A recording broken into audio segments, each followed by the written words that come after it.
Okay, welcome back. The last session on the work program 21 on research infrastructures, INFRANET. Um, I would like to present, as you know, the work program. The text on the INFRANET is relatively long in the work program, as you have foreseen, if you have already seen.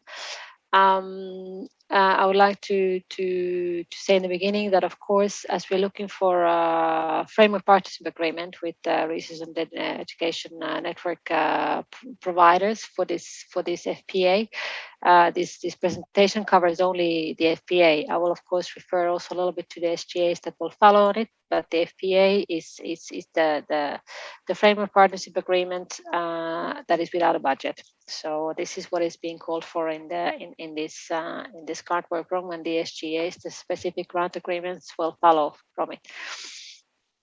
So to go for the last topic here, as said, we are looking for a framework partnership agreement. No budget available for this because the budget will be part of the specific grant agreements that will be then presented on basis of the framework partnership agreement. The granting authority will only fund one FPA, so one project. The call has opened on 22nd. Before anybody asks a question, I can tell you that the call is open. There is a little technical problem with some of the documentation linked to the project templates. So we're trying to solve this problem, but the call text is open and all the rest should be available except so you can already familiarize yourself. And the timing of this call is 2nd of September. It's relatively close. Also, and all these deadlines have been really stretched due to the late adoption of the work program. Can I have the next slide, please? So what we're looking for here is the context. So the European researchers, they are already relatively well served by this connectivity and the services in Europe. The national research and education networks are providing the connectivity within the countries, and at the European level, we found the connection between those nodes. So in this new FPA, we're looking at faster, resilient, agile, and secure connectivity services that would enable scientists, researchers, and students as well to access near real-time applications that support the development of solutions and evidence-based decision-making for society.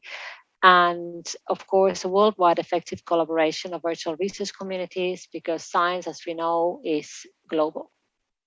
The connectivity in the European research area, the target is in multiples of 100 gigabyte per second. We're also aiming for, because the FPA would reach up until the end of the current multi-annual financial framework, so for the next 7 years, paving the way for the terabit connectivity in certain areas where the higher bandwidth is required for both disciplinary and interdisciplinary research amongst the researchers and scientists across Europe and beyond.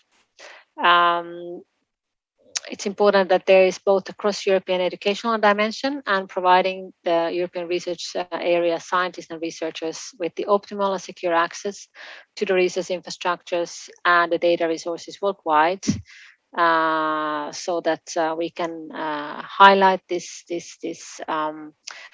aspect of true global connectivity of the researchers. Can I have the next slide, please? So the FPA, the outcomes of the 7-year-long FPA should be very high bandwidth, end-to-end connectivity among research and education users all over Europe, and cross-border collaboration services that are both reliable and secure and would enable Europe to overcome the remaining digital divides, as we know that not all researchers and scientists are connected in an equal manner, and to be at the forefront of the global research and education, attracting data and talent, very important, because if you provide this infrastructure for researchers, we attract not only data, of course, flows, but we also attract talent to Europe. Secure access to computing facilities and data repository should be ensured for the European and international research infrastructures, and also paving the way for widespread access to the common European data spaces. So here we go again to the overarching aim of connecting not only the researchers but also to the wider European data space landscape. There should be an integrated portfolio of services for connectivity, collaboration, security, trust, and identity, based obviously on previous work. And a collaboration with international partners to foster the global RI connectivity is important, in line with Europe's international cooperation policy objectives. The next slide, please. So the scope, as I said, the work program text is relatively long, so I don't even try to reproduce it here. In short, the scope of the partnership activity should be to deliver an action plan on basis of the jointly agreed objectives, so jointly agreed over the next 7 years of the work. And these are the 3 areas of activity that it should cover: the high quality connectivity and collaboration services for excellence in research and education, then state-of-the-art connectivity for wider European digital infrastructure, and international connectivity and collaboration. So the first 2 parts are part of the first SGA, and the third one is part of the other SGA. So here, in the high quality connectivity and collaboration services for excellence in research and education, what are we looking for? We are looking at delivering and developing a high quality, secure, trusted, interoperable, and cost effective services, connectivity and collaboration services. And then, of course, to align the service offering to support the policy agenda of not only ERA, but also the EEA and the European higher education area, to enable borderless collaboration and attract talent and cooperate and exchange data. Then to provide the core services in security and identity federation in coordination with other e-infrastructure heterogeneous identity providers to enable service interoperability and trusted seamless user experience. The e-identity and the e-IDAS is, of course, very relevant here. The innovation and service portfolio that would include also possible activities at lower tier levels in order to support the researchers working on new network and added value services. Because many of these challenges, for example, quantum network testing, of course, the activities might not be yet at the really high tier levels. And of course, stimulate the development of the human capital of the consortium partners. So in training, secondment, and exchange schemes. The next slide, please. So talking about the state-of-the-art connectivity for the wider European digital infrastructure. So what are we talking about here? Pushing the boundaries of the state-of-the-art communication commons by constantly developing both innovative multi-domain services and their use, and also translating this innovation into competitive European ICT sector. More specifically, this can include interconnection with the European data spaces or data repositories, and a wider spectrum of actors, including also industry and SMEs in collaboration with commercial operators. Of course, adaptation to the changing environment is very important, whilst maintaining the high level of accountability, security, measurability, transparency, and sustainability. As again, remember the FPA is covering the next 7 years, so the environment is definitely going to change. So that's where you need your crystal ball sort of spectrum on what could be expected. The actions should align and contribute to the regulatory standardization policy framework in order to really enable the full exploitation of the communication commons, as we say. And the progressive upgrade from gigabit to terabyte network is as a critical part of the main public digital infrastructures in the EU. So as we know, the bandwidth, the amount of data and amount of bandwidth and the services that are being offered, the bandwidth requirement is not going to go down over the next 7 years. So this is a very important element to take into account. And the next slide. When we're talking about the international connectivity and collaboration, Then, of course, the services and network architecture would also enable the European-driven researchers and scientists unconstrained access to data and resources worldwide, at the same time as providing this two-way door, attracting data and talent to Europe. And the activities in the international area should foster international cooperation and contribute to the objectives of other relevant EU programs and policies and leverage the existing resources to maximize impact. And the capacity building activities will be a cross-cutting element in the international cooperation. So as you know, we recently completed the Vela cable connecting Europe to Latin America. And this is a very concrete example of the international cooperation and how these research and education networks can actually contribute to the wider developmental objectives of the EU and its programs. Can I have the last slide, please? So in the long text of the work program, we refer to procurement as fundamental tools for maximizing the utility of available resources and broadening the offer of the digital, state-of-the-art services. You need to specify in the FPA the main areas where the procurement is expected to take place. And it should explore also broader scenarios and business models. So various ways of procuring business models should be considered. Of course, close synergies with EU policy, EU programs.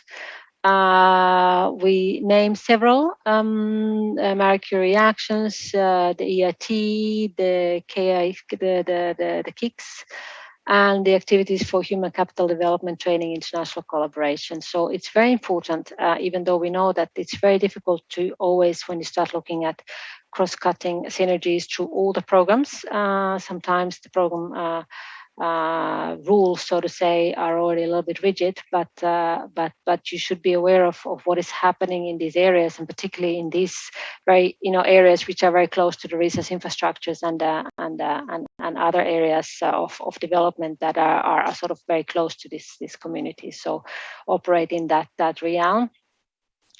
And last but not least, so when this framework partnership agreement will be finalized at some point at the end of this year, provided we get decent proposals, then we intend towards specific grants to implement the action plan, which is provided in the FPA. So there would be one SGA, so specific grant agreement on networking and collaboration services and investments in the long-term capacity for research education networks in Europe, and another one for investment in international connectivity and collaborations. You see the budgets for both in the work program. The international part is of course a little bit smaller than the first one, and all this work, of course, should build on the previous work done in the area to provide the continuity of the service in Europe. So thank you very much. I think this was my last slide. And if there are any questions, we can go to.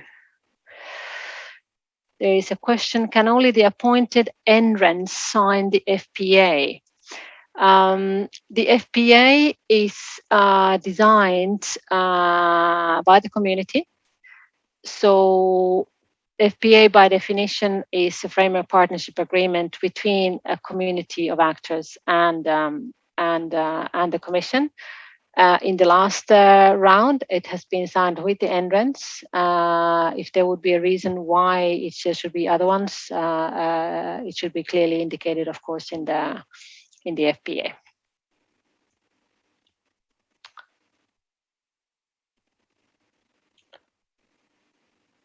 I don't see any other questions. I'll wait a little while. I think this session was intended to be relatively short. I just have to go again. Yes, we have a little bit more time. I can just wait a few more minutes if there would be more questions on it. Other than that, if not, then we can, of course, can always post questions here in this slide, and we can reply them also in writing. I don't see any other questions. So at this point, I would probably suggest that we close the session. I understand that the Slido remains open. So in case there are questions, you can, of course, always come back to it.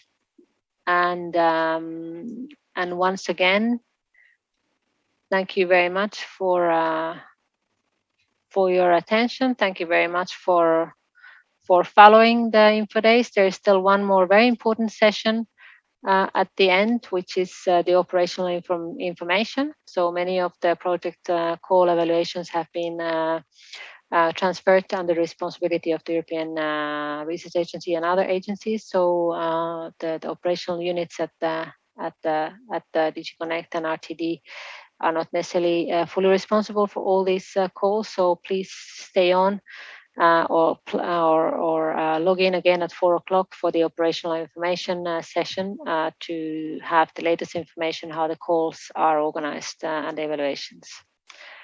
So unless there are other questions, I do one last. Yes, could you please upload the presentation slides? Yes, all the slides will be put up on the website. And I think with this, unless I see any other questions coming through, thank you very much. We close this session, and thank you for following.